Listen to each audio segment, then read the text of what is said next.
Assalamualaikum warahmatullahi wabarakatuh. Alhamdulillahirabbil alamin. Pada hari ini kita masih bisa bertemu untuk membahas materi fisika, khususnya materi tentang penerapan hukum Newton. Kalau minggu lalu kita belajar tentang hukum Newton, kali ini atau minggu ini kita belajar tentang penerapannya. Nah, penerapan hukum Newton di dalam kehidupan sehari-hari erat kaitannya dengan pemecahan soal fisika. Oleh karena itu, nanti kita langsung praktek atau langsung latihan soal, tapi sebelum itu Bu Ukti berikan langkah-langkah untuk mengerjakan soal atau penerapan terkait hukum Newton. Bagaimana langkah-langkahnya? Ini dia. Langkah-langkah mengerjakan soal dinamika partikel atau hukum Newton. Yang pertama, menggambar diagram gaya yang bekerja pada benda. Kita sudah pernah latihan, Bu Ukti sudah pernah memberikan tugas kalian menggambar 2 kali, dan Bu Ukti bahas juga.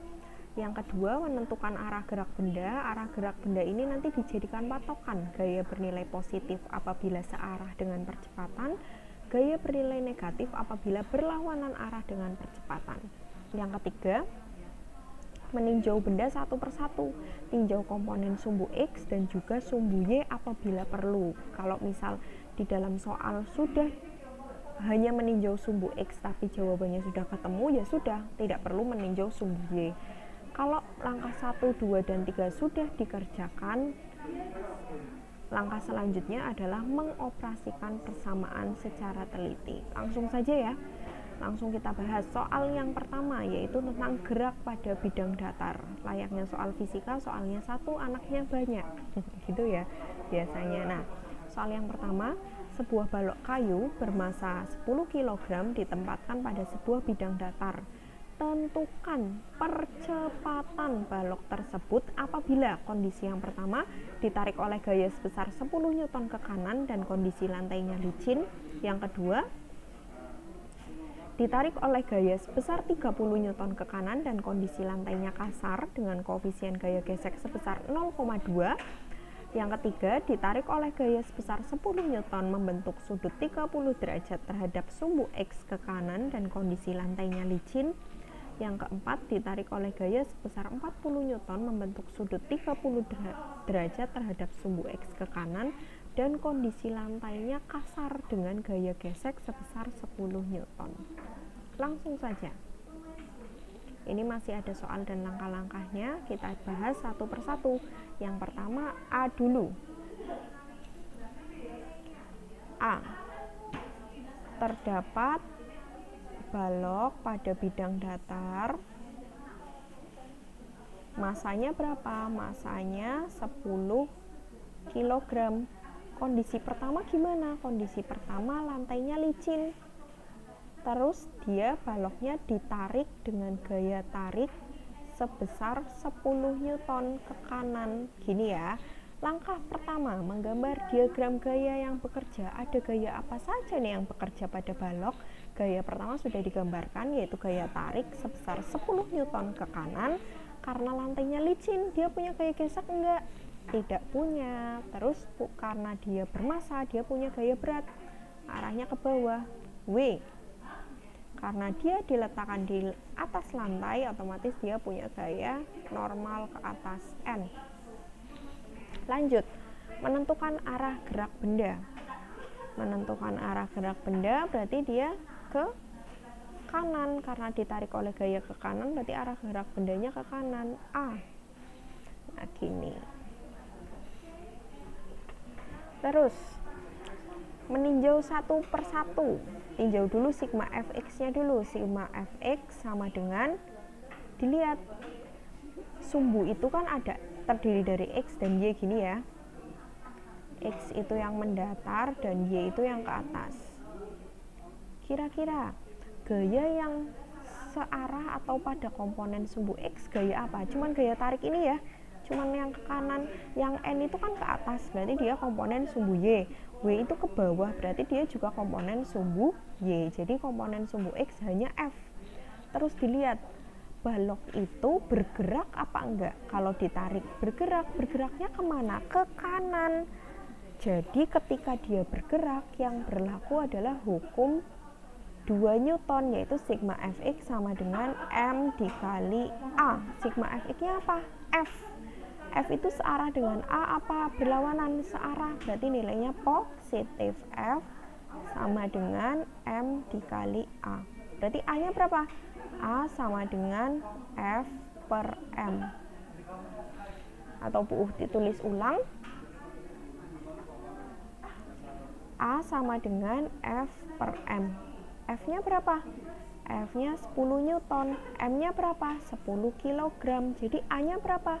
A-nya adalah 1 meter per second kuadrat. Nah, karena tinjauan sumbu X itu sudah ketemu A-nya 1 meter per second kuadrat, berarti sudah selesai, tidak perlu meninjau sumbu Y. Jadi, jawaban yang nomor 1A adalah 1 meter per second kuadrat.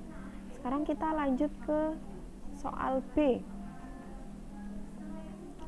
Ada balok diletakkan di bidang datar. Masanya masih sama ya, masanya 10 kg. Ditarik oleh gaya ke kanan sebesar berapa? Ya agak beda, gayanya adalah 30 Newton. Terus gimana? Lantainya kasar dengan koefisien gaya gesek sebesar 0,2. Nah, berarti diagram gayanya ada apa aja? Karena kasar, dia punya gaya gesek arahnya ke kiri, berlawanan dengan arah gerak benda. F gesek, terus ada apa lagi? Ada W, terus ada apa lagi? Ada N. Terus arahnya kemana? Karena ditarik ke kanan, ya berarti arah geraknya ke kanan. A. Kita tinjau satu-satu. Sigma Fx sama dengan, dia kan bergerak ke kanan ya, jadi M dikali A. Nah, sigma Fx-nya ada apa aja? Ada F dan ada Fg. Fg kan ke kiri ya. Jadi gimana? F itu searah dengan A, berarti dia positif. Kalau Fg searah apa enggak? A-nya ke kanan, Fg-nya ke kiri, berlawanan, berarti nilainya negatif. Min Fg sama dengan M dikali A. Jadi A-nya berapa? A-nya sama dengan F min Fg per M. Nah, terus Bu ditulis ulang di sini A sama dengan F min Fg. Fg rumusnya apa?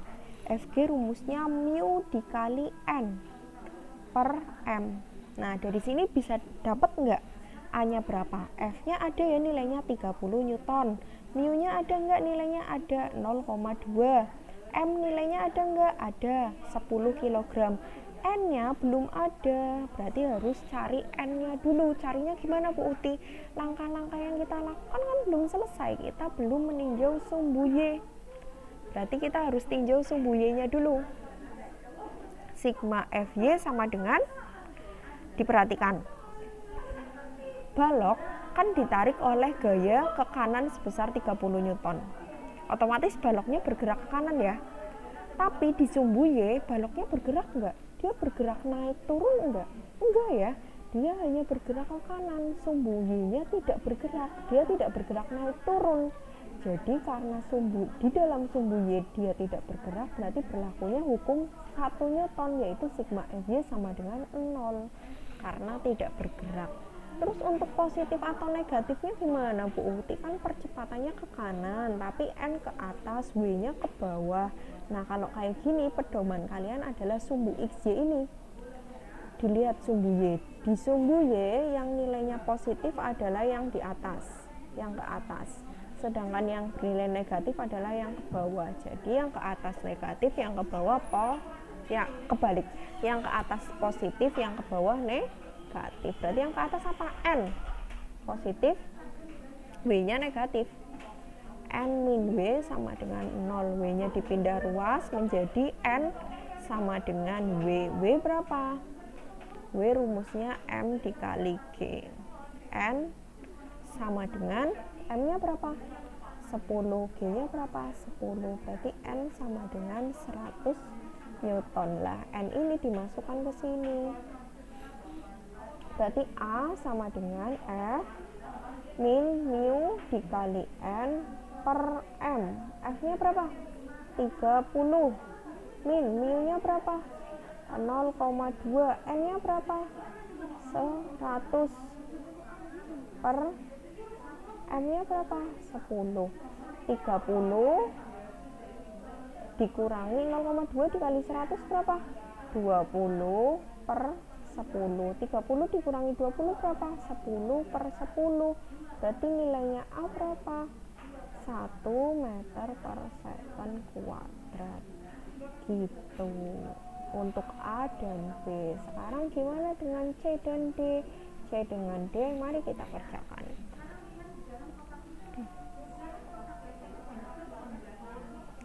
Untuk C dan D, C agak beda nih. Ada balok di atas bidang datar. Masanya tetap ya, masanya 10 kilo. Terus gimana kondisinya? Lantainya licin. Terus ditarik gaya tapi membentuk sudut 30 derajat terhadap sumbu X. Jadi ada sumbu X ini kan mendatar gini. Gayanya miring gini. Membentuk 30 derajat. F-nya berapa? 10 Newton gini. Nah, kita kerjakan menggambar diagram. Karena licin dia tidak punya gaya gesek, tapi dia punya gaya berat ke bawah W sama gaya normal ke atas N. Nah, terus ini gaya F-nya miring, padahal kita sudah belajar vektor. Vektor itu akan jauh lebih mudah apabila gaya yang dioperasikan itu terletak pada sumbu X dan sumbu Y. Jadi F-nya ini harus diproyeksikan ke sumbu X dan ke sumbu Y. Ingat, kalau yang dekat dengan sudut itu cos. Berarti gimana? Ini F cos 30 derajat. Nah, yang ke sumbu Y gimana? F sin 30 derajat.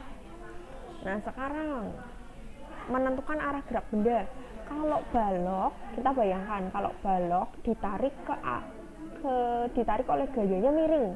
Kalau gayanya miring, otomatis dia itu bergeser ke kanan, tapi agak terangkat, iya enggak? Baloknya juga agak terangkat, jadi percepatannya itu ada yang ke kanan dan ada yang ke atas. Jadi komponen sumbu Y-nya itu tidak 0. Gitu ya. Kita tinjau satu persatu. Komponen sumbu X-nya dulu. Sigma Fx sama dengan M dikali A. Lihat, komponen sumbu X-nya ada apa? Hanya F cos 30 ya. Tidak ada kayak gesek. Jadi komponen sumbu X-nya adalah F cos 30 sama dengan M dikali A. Berarti A-nya berapa? A sama dengan F cos 30 dibagi M. F-nya berapa? 10. Cos 30 berapa? Dibuka lagi buku catatannya tentang tabel sudut istimewa. Cos 30 itu nilainya adalah setengah akar 3. Per M-nya berapa? 10. 10 sama 10 dicoret. Berarti A-nya berapa? Percepatannya adalah setengah akar 3 meter per second kuadrat. Gitu. Sekarang yang D. Gambarnya sama ya, mirip dengan yang C. Ada balok di atas bidang datar. Masanya berapa? Masanya 10 kg. Ditarik oleh bidang datarnya kasar. Nah, kali ini langsung diketahui gaya geseknya, bukan koefisiennya ya, tapi gaya gesek. Kasar, gaya geseknya berapa? Gaya geseknya 10 Newton. Kita gambar dulu. Gambar gaya-gayanya. Ada gaya tarik miringnya membentuk sudut 30 derajat sebesar 40 Newton.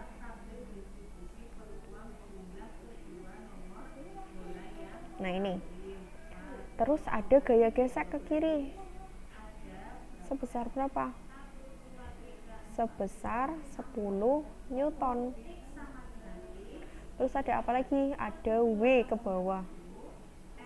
Terus ada N ke atas. Kita proyeksikan dulu ya. Yang ini berarti F cos 30 karena dekat sudut. Terus yang ini adalah F sin 30. Arah percepatannya ada yang ke kanan dan ada yang ke atas. Berarti kita tinjau satu persatu. Sigma Fx sama dengan M dikali A. Sigma Fx ada apa aja? Ada F cos 30 karena searah dia positif, terus ada F gesek karena berlawanan arah jadi negatif. Min F gesek sama dengan M dikali A.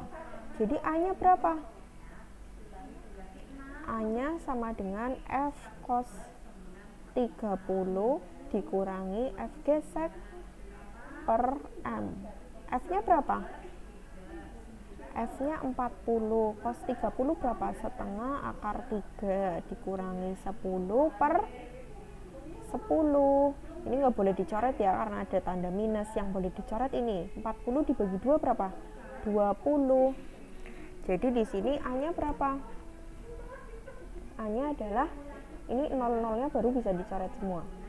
Jadi 2 akar 3 min 1 meter per second kuadrat. Nggak apa-apa jawabnya kayak gini aja karena akar 3 sulit untuk diproses gitu. Jadi jawabannya ini adalah pembahasan soal nomor 1.